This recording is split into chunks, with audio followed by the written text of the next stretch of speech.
Lana sat in the bottom of the old dark well, waiting for her parents to return. It had been hours since she had seen them, and her stomach had begun to toss and turn from hunger. She hoped that when they came back, they would be able to get her out. Some shuffling and noises going on above ground caught her attention. "Lana?" Her mom's voice called out. "We're back, honey." Her parents peered over the lip of the well. Lana's father winced as he looked down to his daughter. She saw that her mother had been crying. Her father mustered up enough strength to speak. "We brought you some dinner. We know you're probably hungry." Her parents struggled with the body of a man before they tossed it down the well to their daughter. The water level in the well was very shallow, and the snapping noise that the man's legs made when he reached the bottom startled Lana a bit. She could see that he was still breathing and semi-conscious, but she was so hungry. She looked back up to say thank you and ask her parents if today was the day that she could come out of the well. But they were already gone. Lana could hear her mother weeping as her parents walked back into the house. I'm a new father, and it was my family's first real walk in the woods. My 5-year-old Jay was thrilled about the fact that we were walking off trail today with walkie-talkies, and my wife liked that they had a static-proof 3-mile range. That allowed us to take our guard down while we were picking a load of morel and chanterelle mushrooms we stumbled across. When we looked up, Jay was gone.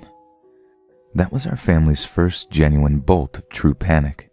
We frantically called out for him on the walkie-talkie with no reply, then ran in the general direction that we thought our son had wandered, before finding his sticker-plastered radio on the ground. My wife cried out until her voice turned ragged, and I had to hold her.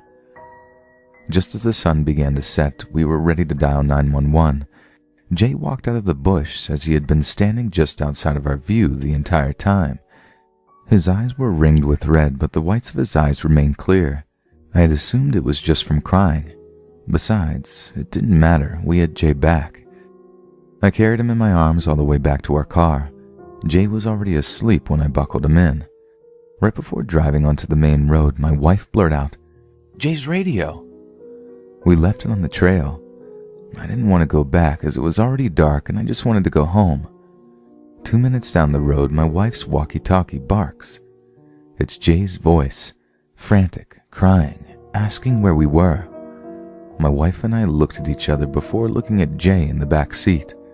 We confirmed it was Jay on the other line as we turned around and told him to stay put. My wife stayed with the child in the back seat as I went to Jay. I found him near his radio, scared but glad to see me. I didn't bother asking him if he knew the kid that was in the back of our car. I thought we would sort all this out when we got back. When we did, the kid was gone, but my wife was still in the car. When she saw the two of us, a drowsy smile spread across her face, all except for her eyes. Her red, ringed eyes. 10 years old, I stayed at home by myself for the first time while my parents went out for a date. I was really into horror movies, so my imagination ran wild, so I had every light on in the house. I was scared, honestly, but not so much due to the lights. My parents told me they would be back by 10, so I wasn't really worried. I had food, blockbuster movies to watch, and my favorite game, Manhunt, on my PS2. By the way, this was 2004. It started to get dark outside when all of a sudden a storm hit. Then the lights went out. As soon as it happened, I ran into our living room near the front of the house with my flashlight. I was definitely afraid now. I decided to get under the covers on the couch. I tried to fall asleep, but I was so afraid I couldn't. I don't know why, but I peeked out from under the covers, and I swear, I saw the silhouette of a man in the corner of the room. I jumped back under my covers, breathing heavily. Then all I heard was slow, methodical footsteps. They were coming toward me. Then I heard whispering along with the footsteps. My heart was pumping out of my chest at this point. Then the sound stopped.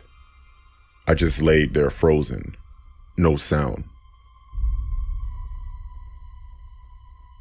Go! I got up and ran out of the house because it felt like someone touched my arm.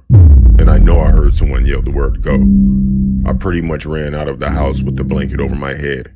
I ran to my neighbor's house. I told them what happened and they called the cops from their cell phones. My parents arrived a little later than they expected due to bad traffic. They seemed angry about what happened. The police say that there was no evidence of a break-in. I still to this day remember that feeling of fear, but I really don't know if it were my imagination or not. From a female's point of view, when I was in college, I worked in an Applebee's to make ends meet. I worked there from freshman year to senior year, so I had some regular customers. I had one that tipped me the most, and his name was Larry. Anyways, one day, while at work, I received a friend request on Facebook from a guy that was really attractive. I checked his page out before I accepted it, and it seemed legit, and he was in my city. As soon as I accepted it, he messaged me and said, "Hey, thanks for accepting my request." That was usually code for creep when someone does that, but he was cute. I said no problem, and we continued to converse. Eventually, after a few days chatting, we decided to go on a date. I decided to meet at Chili's on a Friday at 6 p.m. because I don't know this guy, and maybe he's crazy. I arrived at the restaurant before him, and I messaged him to let him know that our table was under my name, and he said okay. After about 20 minutes, I messaged him back, but he didn't reply until 20 minutes later telling me that he wasn't going to make it. I was pissed, but I ordered and ate my food. I left and I drove home. When I got to my apartment, I walked up the stairs to get to my apartment and I hear something behind me. I get to my door, turn to my left, and I see a man standing at the bottom of the stairs looking at me. I look closer and I see that it's Larry, my customer at work. I frantically asked him, "What is he doing here?" And he told me it's okay. Always make sure you make it home safe. Then he said, "Sorry I couldn't make it to the date." I said, "What?" I tried unlocking my door, but I dropped my keys, and he started running up the stairs yelling, "It's not what you think."